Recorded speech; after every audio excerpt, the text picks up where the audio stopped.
Welcome to Easy English Talks podcast. What's the logic behind this video? Well, when you're at a C1 level, you should be able to express yourself with precision and talk in detail about many subjects. You should also be able to speak fairly fluently without too many pauses while you search for the exact words and expressions. You need to communicate your thoughts. This means that you need to know a lot of vocabulary. Luckily, the C1 level is my absolute favorite to teach. There's so much nuance. There's so much art to the language. In fact, my most popular course of all time is my beautiful British English C1 program. Over 5,000 students have taken my C1 program, and they have learnt so much advanced vocabulary as well as C1 grammatical structures, advanced features of pronunciation, how to write different texts at an advanced level, and so much more. Students love the storyline that runs through the entire program, and the authentic conversations between me and some of the special people in my life. Take a look at some of the lovely things my graduates have had to say. I would love for you to join them, for you to try this program. I can guarantee it will boost your English skills in so many ways. If you want to check out the program, you can click on the link in the description of this video, or you can visit that link on screen or scan the QR code to go to the page. There, you'll be able to learn much more about my beautiful British English C1 program. Now, back to the C1 lesson. To make sure you get the most out of this incredibly useful lesson, I've prepared two special ebooks that go hand in hand with this video. You can download both of them for free for now. I might shut this at some point. The first ebook contains all of the valuable information that we cover in this lesson, all of the vocabulary, all of the grammar, so you can refer back to it whenever you need a refresher. I've basically made lesson notes and lesson quizzes for you and compiled them into an ebook. I'm also including my B1C1 ebook. This ebook is a 92-page ebook that contains all of the grammar and all of the vocabulary that you need to master in order to achieve the B1, B2, and C1 levels of English. If you would like to download these two ebooks for free right now, all you have to do is click on the link in the description box, enter your name and your email address, you sign up to my mailing list, and the two ebooks will arrive directly in your inbox. And then you've joined my free PDF club. You will automatically receive my free weekly lesson PDFs alongside all of my news course updates and offers. It's a free service, and you can unsubscribe with one click at any time. We are going to go through 4 C1 vocabulary videos, and then we're going to end with a special A1 to C1 challenge video to help you test your level. First up, you're going to learn 20 advanced verbs that will help you express yourself at C1 or even C2 level. We go from advocate to scrutinize, all in just 10 minutes. Are you ready? Hello, lovely students, and welcome back to English with Lucy. Today, we are going to talk about advanced English. Our focus today is on advanced C1, C2 level verbs. If you incorporate these verbs into your daily spoken English, you will impress people, especially if you say them in a very natural, nonchalant way. Right, let's get started with the advanced English verbs. Number 1. To advocate. To advocate. This is to publicly support or recommend a particular policy or action. An example, the celebrity uses her social media platform to advocate for a more sustainable future. Or, the politician advocated for greater economic equality for all citizens. Number 2. To amplify. To amplify, this is to make something louder or stronger, to increase the effect or impact of something. The megaphone amplifies the speaker's voice and makes it easier to hear. Or the digital marketing campaign amplified the reach and impact of the brand's message. Number 3, to articulate. To articulate.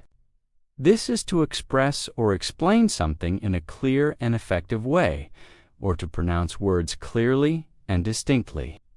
For example, the public speaker articulated her vision for the future with passion and conviction. Or the language learner is practicing articulating difficult sounds to improve her pronunciation. Number 4, to comprehend. To comprehend. This is to understand the meaning or significance of something. The student struggles to comprehend the complex theories presented in the lecture. Or the reader will have to reread the passage multiple times to comprehend the author's message. Number 5, to convey. To convey. And this is to communicate or express something to others.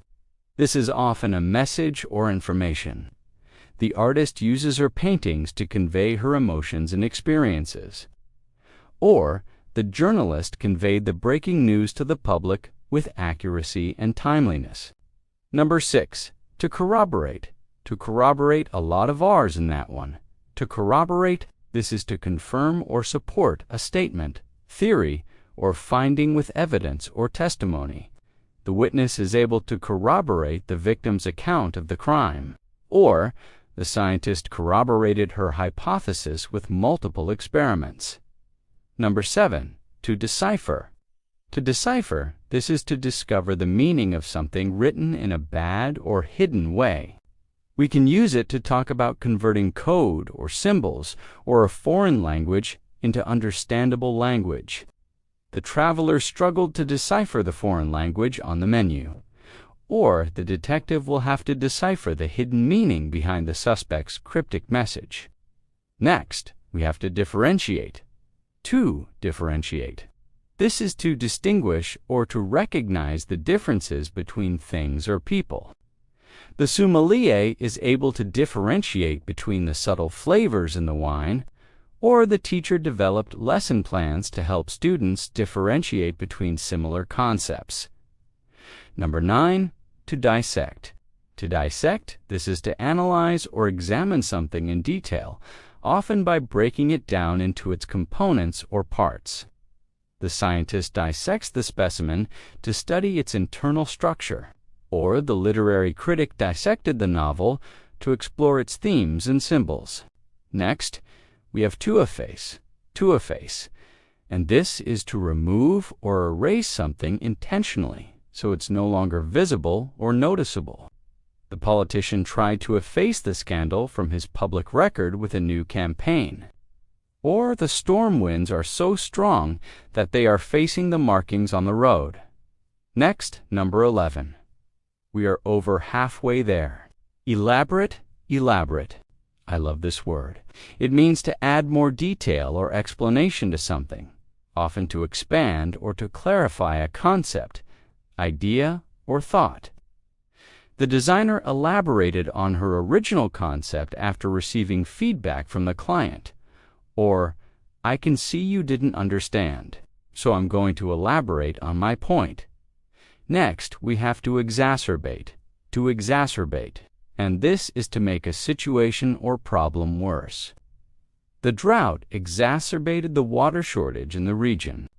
Or, the medication side effects have exacerbated my existing health problems. Number 13, to extrapolate. To extrapolate, this is to guess or estimate or forecast something using what you already know. For example, the economist extrapolates future trends from current economic indicators. Or we tend to predict the future by extrapolating from the past. Next, we have to facilitate. This means to make something possible or easier or more convenient to do. For example, the new technology will facilitate communication among team members. Or, the tutor facilitated the development of her students' skills. Next, we have to galvanize. To galvanize. And this is to shock or excite someone into taking action. the tragic event galvanized the community to come together and support each other. Or, the recent news has galvanized the public to demand change. Number 16 is to integrate. And this is to combine or blend things together in a harmonious or really functional way. The new employee is integrating well with the team, or the architect integrated the old and new elements of the building design seamlessly. Number 17 is to mitigate, and this is to make something less harmful, less unpleasant, or less bad. You reduce or you alleviate the severity or the impact of something that's often a problem or a negative consequence. The safety measures in place mitigate the risk of accidents. Or the environmental policies have mitigated the damage to the ecosystem.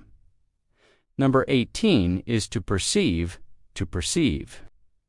This is to think of something in a particular way, or to become aware or conscious of something through your senses or intuition. She perceives that her boss is unhappy with her work because of his constant criticism. Or, the artist perceived the beauty of nature and incorporated it into her work. Number 19, we have reconcile. Careful with the pronunciation. It's not reconcile. This is normally used passively, and it's to make people become friends again after a breakup or an argument. It can also mean to find an acceptable way of dealing with two ideas or concepts that seem to be opposed to each other, to make two conflicting things compatible or consistent with each other. The mediator is trying to reconcile the differences between the two parties. Or, the couple reconciled after a period of separation. And finally, to scrutinize. This is to examine or inspect something very closely, very thoroughly. You're combing through for mistakes. Potentially, his apology was carefully scrutinized by his PR team before it was released to the public. Or, she scrutinized his essay but couldn't find a single error.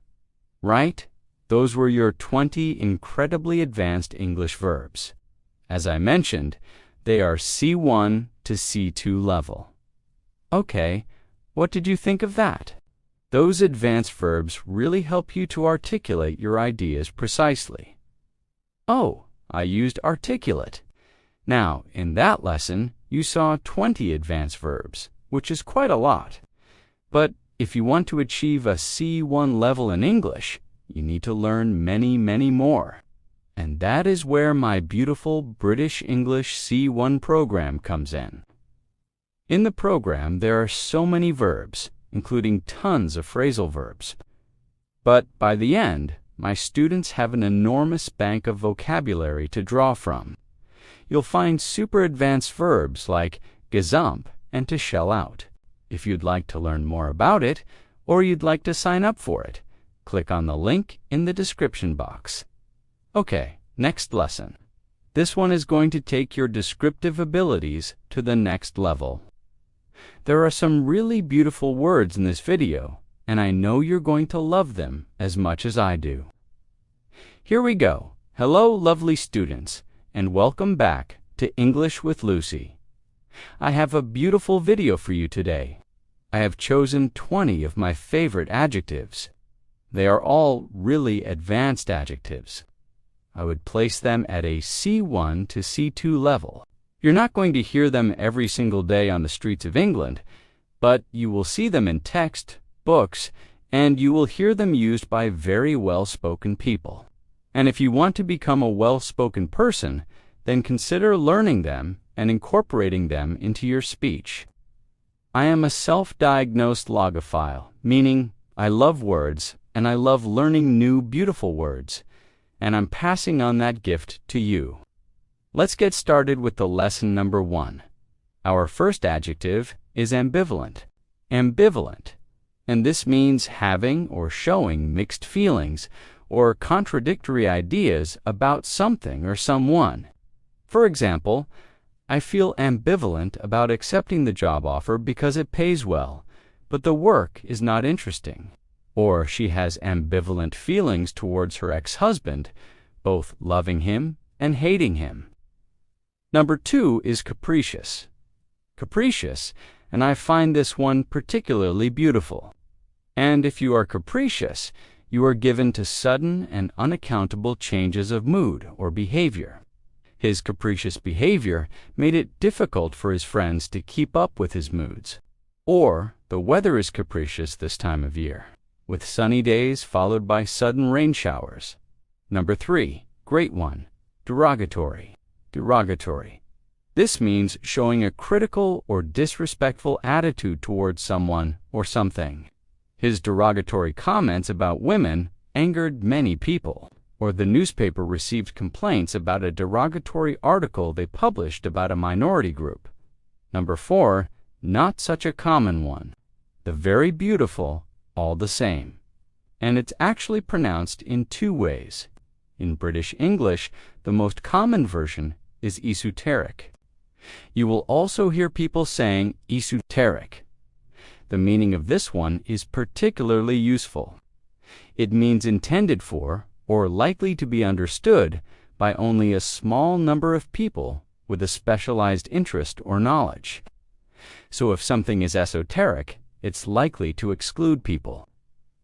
The lecture on quantum mechanics was esoteric and difficult for most students to understand. Or the chef's recipes are esoteric and require knowledge of specific techniques and ingredients. Number 5, this one is common. You will hear this a lot in the UK. Flippant, flippant. This means not showing a serious or respectful attitude, and I like to remember this one by imagining a teenager flipping their hair and not taking something seriously. That being flippant, the politicians' flippant comments about the pandemic angered many people. Or your flippant attitude towards your studies led to these poor grades. Next, I think this one speaks for itself. It kind of shows its definition in the word grandiose. This means impressive or magnificent in appearance or style, but often lacking in substance. Something can look amazing, but be impractical or not fit for purpose. This building is grandiose, but impractical for all current needs. Or your brother is always making these grandiose promises that he never follows through on. Next, I love this one. It rolls off the tongue. Histrionic. Histrionic. This means overly theatrical or melodramatic in character or style that comes off as insincere. Her histrionic reaction to the news made her friends doubt her sincerity. Or their histrionic speech around clean energy failed to persuade the audience at the climate change rally. Next, incongruous. Incongruous. This means strange and not suitable in a particular situation, and it doesn't keep with the surroundings or other aspects of something. The modern art sculpture looked incongruous in the historic town square. Or the professor's joke seemed incongruous with the seriousness of his lecture. Another beautiful one. I know they're all beautiful, but I really like this one. Juxtaposed. Juxtaposed. This means put together or put near each other for contrast and comparison. The juxtaposed paintings showed the contrast between the bright colors of one and the dark shades of the other. The gallery featured a series of juxtaposed images, creating a thought-provoking and dynamic composition. Next, laudable. Laudable, and this leaves deserving praise and commendation. One of his less laudable characteristics, not worthy of praise, was his dark sense of humor. Or her decisions may be open to debate, but her manner of speaking is laudable. Next, mercurial. Mercurial, this means often changing in a way that is unexpected. The new series we're watching is entertaining, but the constant mercurial changes in tone are an emotional roller coaster. Or the stock market is often described as mercurial with rapid fluctuations in value. Next, one I love, And I must point out the difference between British and American pronunciation. Nonchalant, nonchalant, or in American English, nonchalant. This means behaving in a calm or relaxed way and not giving the impression that you're worried. It's similar to flippant, but it's not as disrespectful unless used in the right context. Taylor's mother was nonchalant about her daughter's recent rise to fame. Or, the student's nonchalant response to her failing grade showed a lack of concern for her future. Next, we have pernicious, pernicious. This means having a harmful effect, especially in a very gradual or subtle way. The company's pernicious practices harmed the local environment. Or, the pernicious effect of advertising to children is a problem that we can no longer ignore. Next, quixotic. Quixotic. It's like a mixture of quick and exotic. This means exceedingly idealistic, unrealistic, and impractical. His quixotic dream of traveling the world with no money seemed impossible to achieve. Or she ran a quixotic campaign against her rival, but came out ahead. Next, we have resplendent. Resplendent. This is often used with, or in. It means attractive and impressive. Through being richly colorful, the sunset over the ocean was resplendent with colors of orange and pink, or resplendent in white and gold. She walked down the aisle on the arm of her father. Do you see how we used it with both with and in? Next, love this one. I know I say that for everyone, but I just genuinely love these words. Subservient, subservient. This means prepared to obey others without question. Unquestioningly, it's often used in a negative way because if someone is subservient, they are often easily exploited. For example, the assistant's subservient attitude towards her boss led to exploitation. Or Gloria refused to give up her career and accept a traditional subservient role. Next, we have supercilious, supercilious. That one is so fun to say.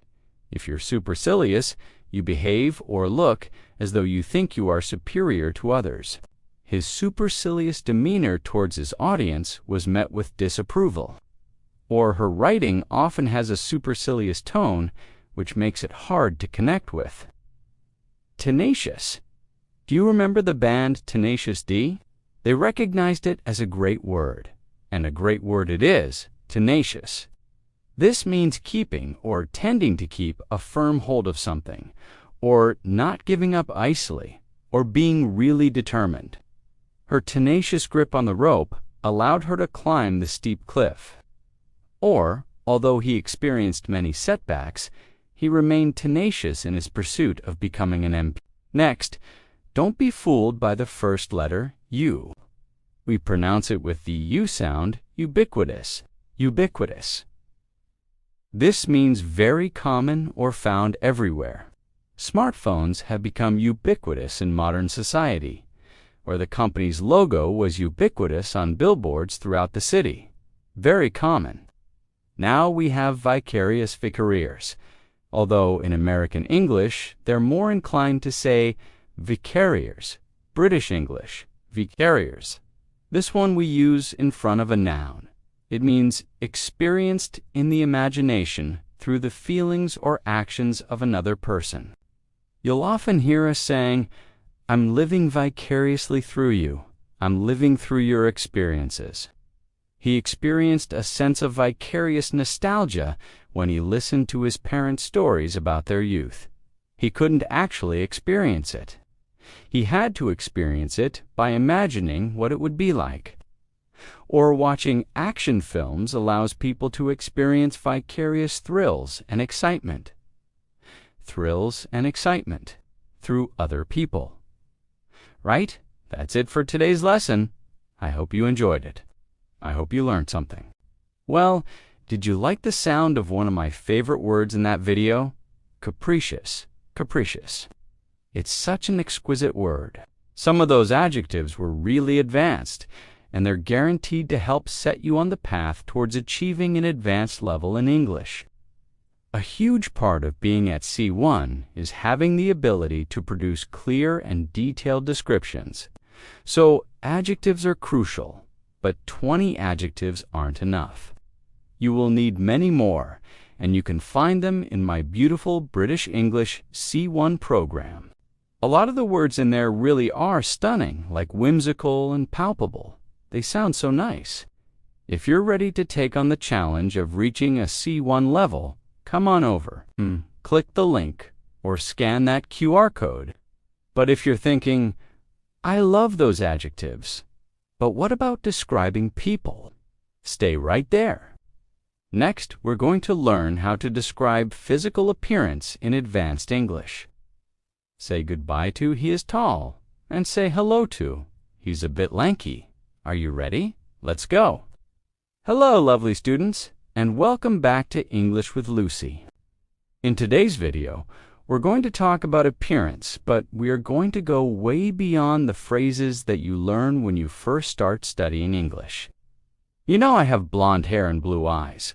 Instead, we're going to learn how to talk about appearance at a super advanced level using C1 and even C2 level words and phrases. Basically, we're going to talk about appearance on steroids, not literally, all right? So let's talk about appearance. I'm going to talk to you about my journey with my appearance, starting from childhood and then moving on to how I might look in the future. Yikes. Let's start with childhood. I have nearly always had long hair, and my cascade of blonde hair made me look quite angelic when I was little. But a quick chat with my parents would soon dispel that misconception. My brother was adorable. All children are cute. He had these gorgeous dimples that people teased him about sometimes, but I always adored them. Okay, there are two words I want to pick out here.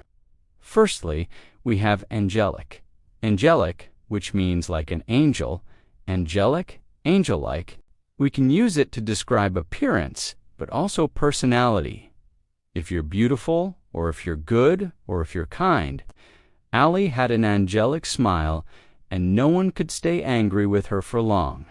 The second word is dimple, dimple, and this is such a cute word. A dimple is a small crease or indentation next to your mouth, normally here or on your chin. Whenever she smiled, her dimples would appear, making her look even more charming. Now let's move on to the teenage years. Like most people, my appearance was quite important to me back then. One of the first things I did when I turned 13 was grab a pair of tweezers and pluck my eyebrows into submission. I regret it so much. I also used to compare myself to my friends a lot, and one of the sticking points was my complexion. As you can see, I'm pretty pale ghostly, more like and I used to be so jealous of my friends who would come back after the summer holidays, totally sun-kissed. I've always been a bit, shall we say, vertically challenged, which never really bothered me. On the other hand, my husband Will was very lanky when he was a teenager, but he's filled out now. Okay, a little bit more vocabulary then. This first one, tweezers. Tweezers. These are tiny tongs, the tool you use for grasping and removing small objects, such as splinters or hairs. Alex used tweezers to remove a thorn from his finger. Next, the verb that goes with tweezers, to pluck. You can say to tweeze, but to pluck, that's the verb I used. This means to pull out hairs with tweezers, or your fingers. We also pluck a string when we play the violin. We strum a guitar, but we pluck a single string on a harp too. An example, Jules plucked her eyebrows every week to maintain a neat appearance. Number 5. I really like the way this word sounds. Complexion, complexion. And this is the natural color, texture, and appearance of your skin, especially your face. An example, lots of English people have quite a pale complexion and burn badly in the sun. Next, we have the fairly slang adjective, sun-kissed. Sun-kissed.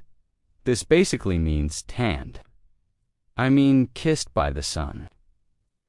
When you're tanned, you have a browner skin color because of the damage from the sun, from spending time in the sun. If you look sun-kissed, you might be more tanned. You might have lighter hair. You might have a little bit of red going on. It's generally seen as a positive adjective to describe someone with Jane looked like a vision with her summer dress and sun-kissed skin. Never in my wildest dreams will I ever be sun-kissed. However, you can get a similar look from a bottle. I do end up looking a bit tangoed, though. There's a popular orange drink in the UK called Tango, and there was an ad campaign where people would turn orange, and there was the slogan, "You've been tangoed." It became normal to say, "You've been tangoed," to anyone whose fake tan went a bit to orange. Sometimes, if I apply fake tan and it's a bit too dark, I say, "Oh no, I look like I've been tangoed." Number 7. This is a lovely phrase. It's quite a jokey one. You have to be careful who you use it with. They could be sensitive. I'm fine with it. Vertically challenged. This is a funny way to refer to someone who is short and challenged in the vertical sense. Ruth was only 5 foot tall and often joked about being vertically challenged. Notice how I said 5 foot tall. You can also say 5 feet tall, but it's very common to say, "I'm 6'6". "I'm 5'5". The final word from that section is lanky. Lanky, which means tall and thin in a slightly awkward way. We often use it for teenagers. It's not necessarily a compliment to call someone lanky. As a teenager, Benji was lanky and had to grow into his long limbs. Okay, let's move forward to the present day. I'm 29 now, and my worries about my appearance have nearly faded. I very much believe it's what's on the inside that counts. If you saw me walking my dog on a wet January morning, I don't think you'd recognize me. I usually look fairly unkempt with windswept hair and scruffy clothes. Don't get me wrong, I try to take care of myself, and I think I scrub up fairly well. I like putting on makeup for filming ads. You might see I love makeup panned for special occasions. One of the things I'm trying to work on appearance-wise is my posture. I believe it can change how you feel and how other people perceive you shoulders back. Lucy. Okay, lots of good vocabulary in there. Let's look at number 9. It's what's on the inside that counts. It's what's on the inside that counts. You can probably guess that this means character and values are more important than looks. An example, she believes that true beauty comes from kindness and compassion. It's what's on the inside that counts. Next, number 10. And this word is interesting. Lots native speakers actually get this confused with something else. It's the word unkempt. Unkempt, not unkept, and I'll talk about that in a second. We have a nice consonant cluster at the end there, MT, unkempt, unkempt. This means untidy or not properly cared for relating to appearance. We also have unkept, which means not tidy or not cared for. We can use it to talk about appearance, but we normally use it for buildings, cities, places. Unkempt with MT is normally about a person's appearance. Tom's unkempt hair and wrinkled clothes made it look like he had just rolled out of bed. Number 11 is windswept. Windswept, which means looking like you've been in strong wind, and we often use it to talk about hair. An example, you look a bit windswept. Have you been outside in the storm? Number 12, I love this word scruffy, and this means untidy or dirty in appearance. When I walk my dog, I put on my scruffiest clothes as I know they're going to get muddy. Next, we have a lovely phrase to scrub up well. To scrub up well. And this means to look nice when you make an effort. I grew up in a really rural area in England, and most of my friends were farmers. So, 99% of the time they were in dirty jeans, t-shirts, and with windswept hair. However, we loved a party, and when we had a party, we would dress up to the nines. We would dress up in our most elegant clothes. The most common phrase I would hear when we all see each other in our nice clothes is, "Wow, you scrub up well, don't you? You scrub up well." It means you look nice when you make an effort, when you actually wear nice things. An example of this use, Pete, is usually in shorts and a t-shirt, but he scrubs up well on special occasions. And the final word from that section, posture. Posture. And this means the position you hold your body in, particularly your neck, shoulders, and back, when standing or sitting. Grace used to be a dancer, so she has wonderful posture. Notice how I pronounce it. Posture. Posture. That's because AT and AE sound together, we make chi. Posture. Same as Tuesday tuna, okay? The scariest part of this lesson, the future. Looking far into the future, I can clearly visualize myself and Will. Will's salt and pepper will be popping, and my hair will be all white. We'll have a lot more wrinkles, and there will be crow's feet around our eyes, but I plan to embrace them. They'll tell the story of a lifetime of smiles and laughter, and yes, there will be frown lines from when our future children do something naughty and stress us out. Finally, 3 words and phrases to pick out from that text. Firstly, salt and pepper, and I'm not talking about seasoning. We often use it to talk about hair that has 2 colors mixed together, one dark and one light, often white and black. You will sometimes hear people say it as pepper and salt hair, but salt and pepper is that common order for us. An example, Bill's salt and pepper beard gave him a distinguished appearance. Next, slightly lower level, but just in case you need it. Wrinkle, wrinkle. This is a small line on the skin, often caused by aging. There were fine wrinkles across his forehead that showed the passing years. And finally, we have crow's feet. Crow's feet. You know what a crow's foot, the bird's foot, actually looks like. Like, a little triangle, like little prongs. We almost imagine that a crow has kicked us in the face, and we have crow's feet here.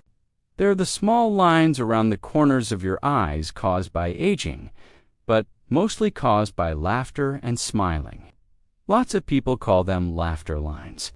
For example, Lucy's crow's feet were evidence of a life filled with laughter and joy.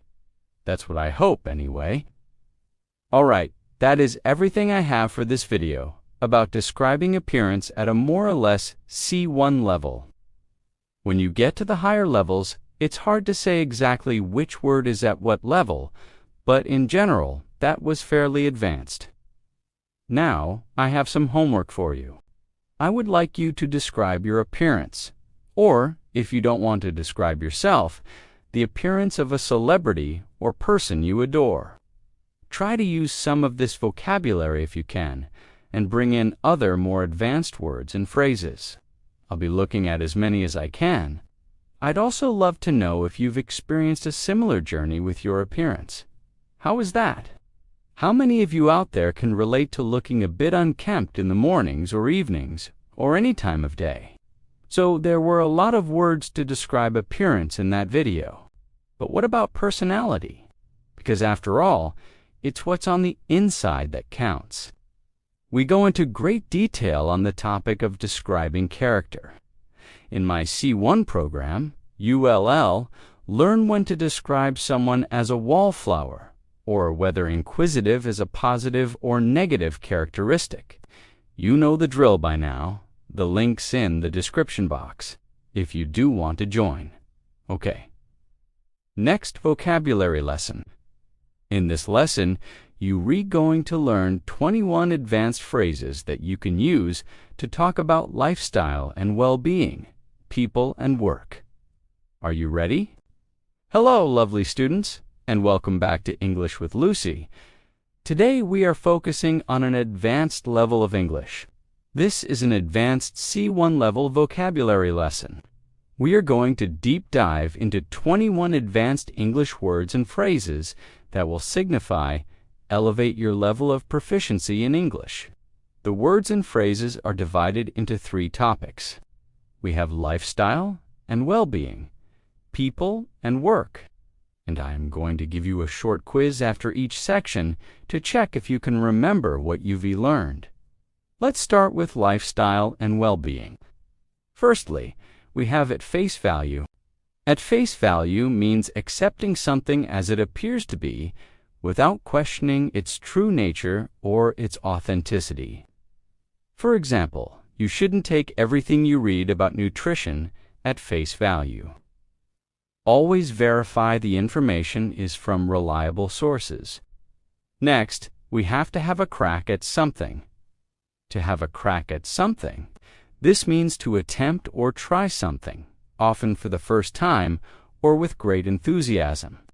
For example, even though she had never tried rock climbing before, Tara decided to have a crack at it during the team building event.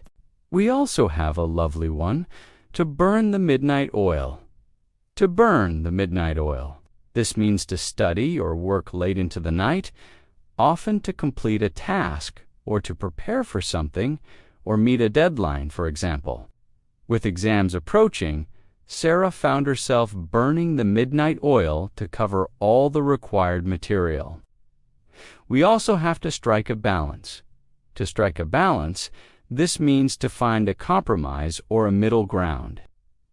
Another nice phrase between 2 competing factors. For example, it's essential to strike a balance between work and leisure for a healthy lifestyle. Next, we have to let off steam. To let off steam. This means to do or say something that helps you to release some anger or frustration that you feel. I was so furious that I had to go for a walk around the block to let off steam, to release my anger.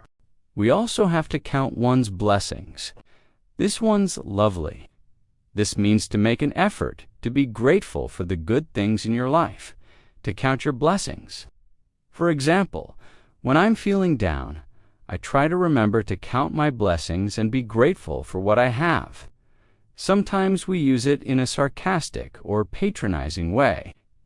If someone is being ungrateful for what they have, we might say, "Count your blessings." There are people that are way worse off than you are. The final one for our lifestyle and well-being section is to bloom. To bloom, and you might know this word in connection with flowers. The flower opens, it blooms. Such a nice word. Bloom. Bloom. When a person blooms, they become healthy, happy, and confident. We sometimes use it when talking about maturity, or they will use blossom as well, but it's a really positive phrase. Carl bloomed during his 6-week holiday in the countryside, thanks to the fresh air and healthy food. Okay, first break, first quiz. What can you remember from what I just taught you? Firstly, which word is missing from this sentence? I'm going to have underscore a kayaking today. I'm nervous, but I'm sure it will be a lot of fun. I'll give you 5 seconds. It's crack. Well done. Okay. Next tiff. I'm really angry and I decide to go for a run to calm down. What am I doing? Am I letting off steam or letting out a scream? It was a letting off steam. If you said letting out a scream, I think people would understand you were releasing anger. Okay, and lastly, which of the words that I just taught you means to develop healthily and happily? Can you remember it? It was bloom. Well done if you got it right. Okay, let's move on to talking about people. First one, to stick one's neck out. To stick one's neck out. This means to take a risk or to expose yourself to possible criticism or danger by doing or saying something. For example, despite the controversy surrounding the issue, Jane decided to stick her neck out and support the new policy. Next, we have a knee-jerk reaction. And a knee-jerk reaction, have you ever been to the doctor and they hit your knee with a hammer and you just coo, unhelped but react? It's your reflex, isn't it? Well, a knee-jerk reaction is an immediate automatic response to a situation, often without careful consideration or thought. For example, when we heard about the increase in crime rates, our knee-jerk reaction was to insist on more police patrols in the area. That was just the immediate gut reaction. We also have to split hairs, and I do have a few split hairs. Oh, I just love doing my hair. That's the problem. But if you split hairs, it doesn't mean you're styling your hair too much. It means you have a very annoying character trait. It means to argue or worry about very small details or differences that are unimportant. For example, sometimes I feel like my husband split hairs over insignificant matters, and it leads to unnecessary arguments. Another phrase with a relevant backstory is pecking order. Pecking order. This is social hierarchy in a group in which all individuals in that group are aware of how important everyone is, the different levels of important. And I presume that this comes from chickens or birds. An example, there's a clear pecking order in their group of friends, with Sally being top of the pile. I was never top of the pecking order at school. I just didn't have it in me. Now the next three words are adjectives used to describe people, and the first one is shrewd. Shrewd. And this describes someone who is good at understanding and making judgments about situations. They're often quite good at taking the emotion out. A shrewd person is able to make decisions that will give them an advantage. For example, Claire was a shrewd business person, and she made several wise investment decisions when she was still young. Next, number 13, we have obstinate. Obstinate. And notice how I pronounce it with a schwa at the end. Obstinate. Not obstinate. This means refusing to change your opinion or actions, despite people trying to make you do so. We could also say stubborn in a way. It's often used for children. Henry was a very obstinate teenager, and he consistently refused to admit that he might be wrong about something.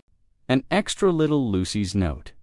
Here, I've seen some students mixed up obstinate with another advanced adjective, abstinent. Abstinent. It might be the combination of T's and N's, but abstinent has an entirely different meaning. It means to refrain from indulging in a particular behavior. This is often related to vices or bad habits. You abstain from doing something. Our final word in this topic is placid. Placid with the S sound, the soft C. We used placid to describe someone who is very calm and isn't easily excited or annoyed. Despite the hullabaloo around her, Allie remained placid and continued with her work. It's quiz time. It's quiz time. Can you answer these three questions? I'm going to give you 5 seconds to answer each one. Firstly, which word is missing? My knee_reaction to hearing my son had been arrested was to be utterly livid. Jar, jam, jet, or jerk? It's jerk. Excellent job, if you got that right. Number 2, sometimes it's best to keep your opinions to yourself and not underscore your underscore out. Is it? Stick your head, stack your neck, stick your neck, or stuck your nose? Have a think, stick your neck out. Don't stick your neck out, or they'll chop your head off. And the third one, which words that I just taught you are synonyms for these words, calm and stubborn. Which 2 words are synonyms? Placid, obstinate. Bonus points if you've got the pronunciation right of obstinate. Okay, let's move on to our last section. It is work, and our first phrase is to pull some strings. To pull some strings, this means to use your influence or connections, often secretly or unofficially. To achieve a desired outcome by pulling some strings, Tom was able to get his sister a prestigious position at a London-based accounting firm. The next one is to have a field day. To have a field day, which means to take advantage of a situation, typically for personal benefit, and often at the expense of others. For example, when the news of the scandal broke, tabloid journalists had a field day writing sensational stories. Next, we have to be privy to. Note that pronunciation. Not privy, privy. This means to have access to or knowledge of secret or confidential information. The CEO's assistant is privy to all the important decisions in the company. Another one I use quite a lot, is on the back burner. On the back burner. If something is on the back burner, it's low priority and it's not being dealt with at the present moment. Let's put this project on the back burner and focus on more pressing matters. However, I'm really busy. I put lots of things on the back burner. Next, we have an adjective, cushy, cushy. I wonder if you can guess what it means. It's very similar to another word, cushion. If something is cushy, it means it's very easy, requiring little effort, comfortable. Sometimes people say cushy as well.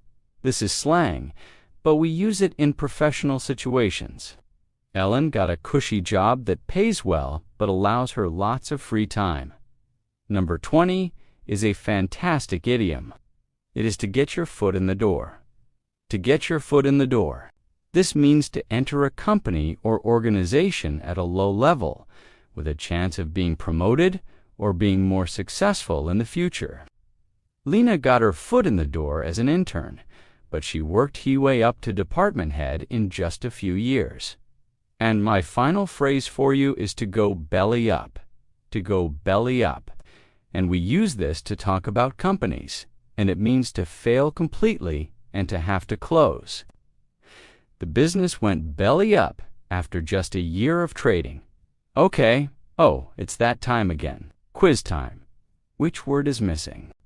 I managed to get my underscore in the door at an amazing company earlier in my career, and I've worked my way up to management level. Head, foot, leg, or hand? Foot, you get your foot in the door. Number 2, you know the Prime Minister, right? Can you pull some underscore and get me an interview with her? Is it strikes, strides, streams, or strings? That's right, we pull some strings. And finally, if a job is very easy and doesn't require much effort, how can we describe it? Cushy. Or if you said cushy, I'll let you have that one too. Okay, that's everything for me today. I really hope you enjoyed learning these 21 advanced words and phrases in English. That was some amazing phrases in there that you can use in so many contexts. But as you know, 21 phrases aren't enough to get you to an advanced level. What can help you achieve that? You guessed it, the C1 program. It is jam-packed with advanced phrases like a glutton for punishment and to scare the living daylights out of someone. All of the information is in the link down below. Right, we've finished the vocabulary section of this video. Now I've created a challenge with 20 questions ranging from a 1 to C1 level, so you can check whereabouts you are in terms of your English level. This is not a dedicated level test. It's a fun challenge for you to see how far you can get through the CFR levels. Are you ready? Let's go! Hello, lovely students, and welcome back to English Podcast. Today, I have a challenge for you. I'm going to ask you 12 questions for at a 1 or a 2 beginner level, 4 at B1, B2 intermediate level, and 4 at C1, C2 advanced level. Answer as many questions as you can and see how far you can go. After each question, I will explain the answer. Meaning this video contains 12 mini lessons. I'm going to give you 5 seconds to answer each question, but you will probably need more time, so use the pause button. Please keep count of your score and share it with me in the comments section when you re-finished. Let's start with beginner-level questions. Number 1. Choose the correct option to fill in this gap. There aren't underscore books on the table. Is it A, some, or B, any? I'll give you 5 seconds. The answer is any. There aren't any books on the table. We usually use any in negative sentences with plural or uncountable nouns. Okay, let's do question 2. Fill in the gaps to create a question in the present simple tense. I want you to use the verb to like underscore he underscore olives 5 seconds. Okay, here's the answer. Does he like olives? Did you get that?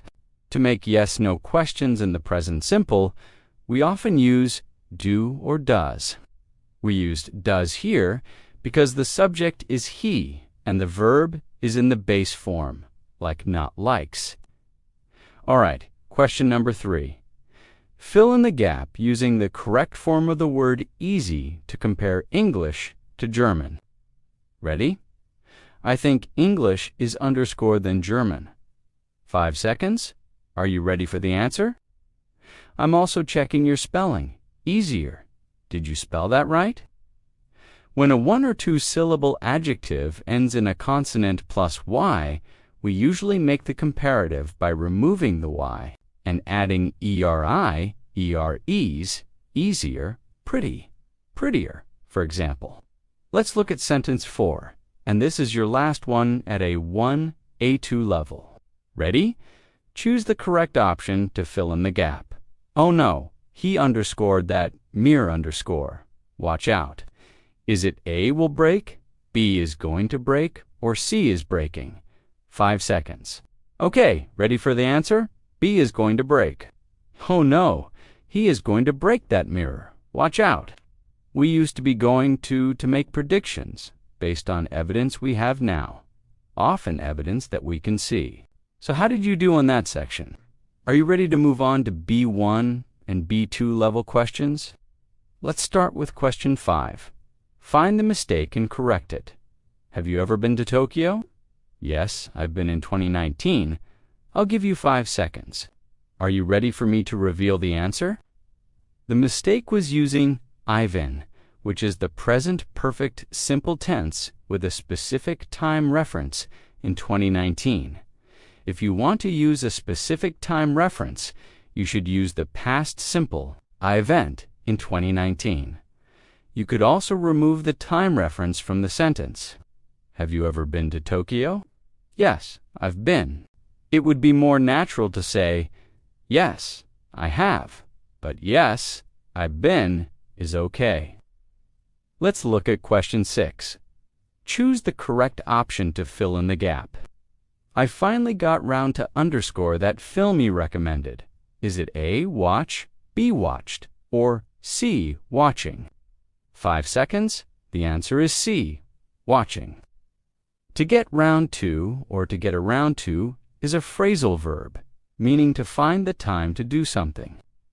It can be followed by a gerund-ing verb or a noun, pronoun, or noun phrase. I've explained more about each of those things in the PDF. Let us move on to question 7. Which word forms the best collocation with a reputation for something? Colin has underscore a reputation for being very stubborn in negotiations. Is it A, constructed, B, gained, or C, achieved? I'll give you 6 seconds this time. Just kidding. 5. The answer is gained. B. Colin has gained a reputation for being very stubborn in negotiations. To gain a reputation for something is a strong collocation. We wouldn't usually say constructed or achieved a reputation. Okay, are you ready for the final question in our B1, B2 section? Number 8. Fill in the gaps to complete the sentence and use the verbs in brackets.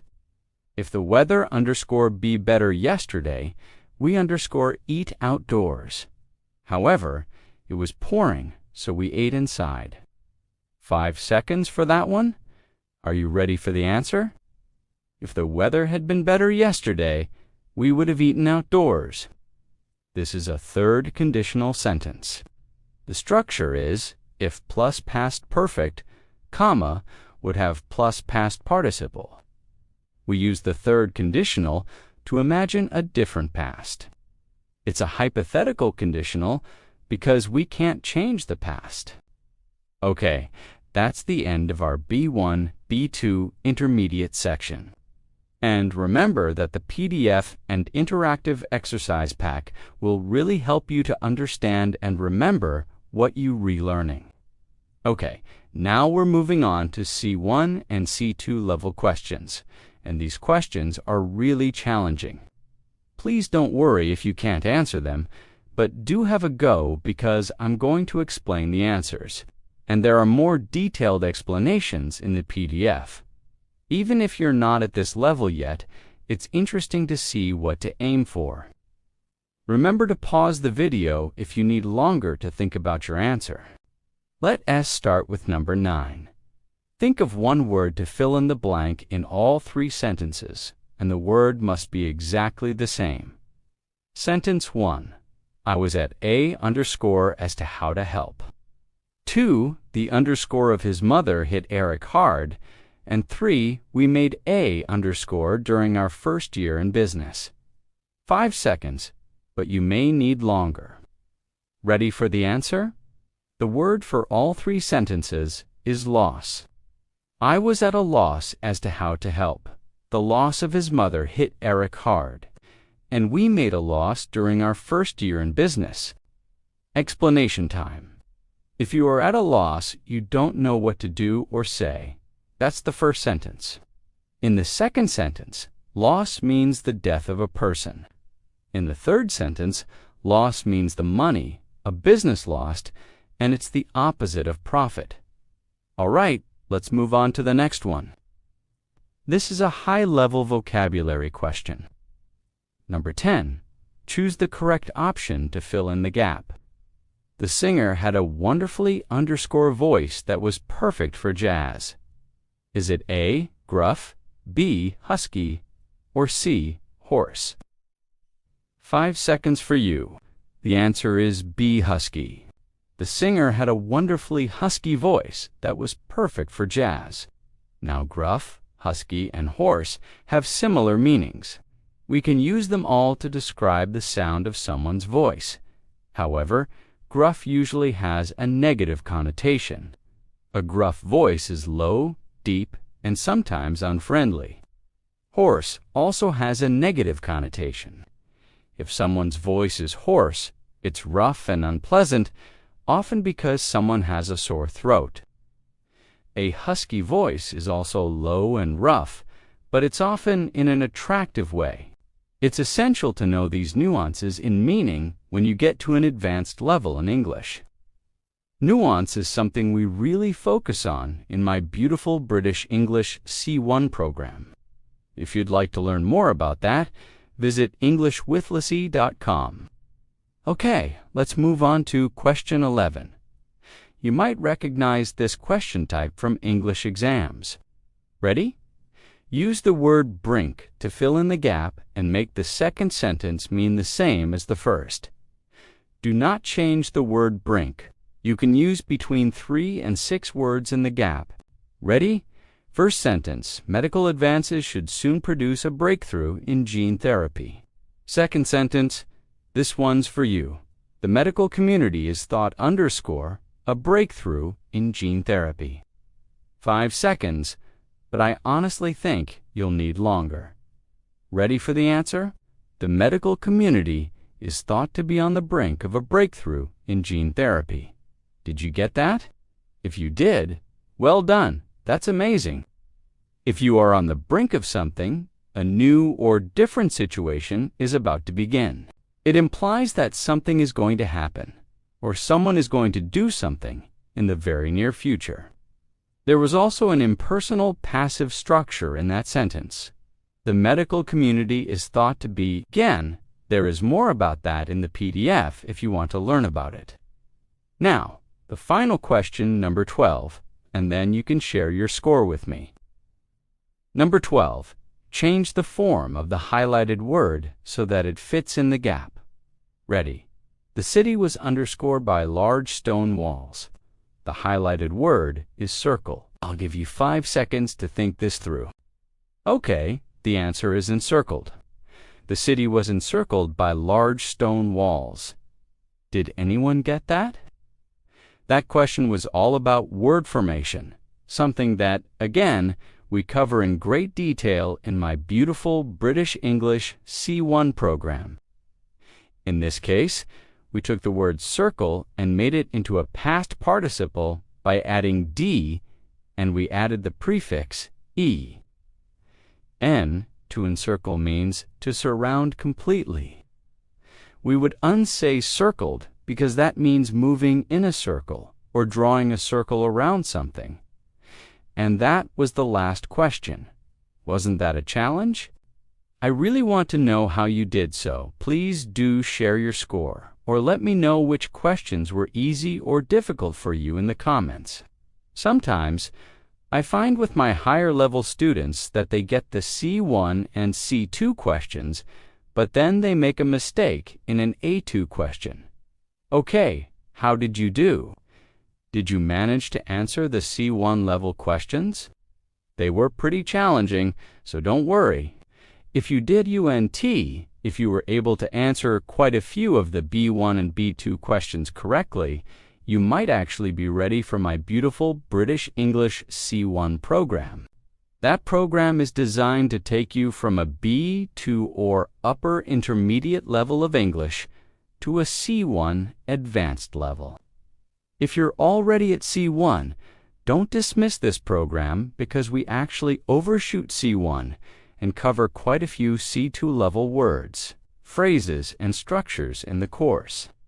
We actually have a lot of English teachers participating in this course, which makes the course community even more interesting when we hear their opinions and thoughts on things. It's a fantastic way to consolidate what you've learned in the past, especially if you're feeling a little bit rusty. I'm feeling rusty with my Spanish at the moment. I could really use something like this with Spanish. My program also focuses on teaching natural English, so you learn lots of expressions that proficient speakers really use, not just textbook English. We don't like textbook English. I'm sure you can tell how proud I am of this course, how much I love this course. It is my favorite, not meant to have favorites, but this is my favorite program. It really teaches the art of English. If you want to sign up for it, click on the link in the description box. Scan the QR code. If you have any questions, please email us on help@englishwithlucy.com. We'll be right there with you. Okay, we're at the end of the video. If you're still here, you are one of my most tenacious students. In fact, I want to know who stuck it out. Leave me a comment that includes the word tenacious if you made it to the end. I will see you in the next video. Bye.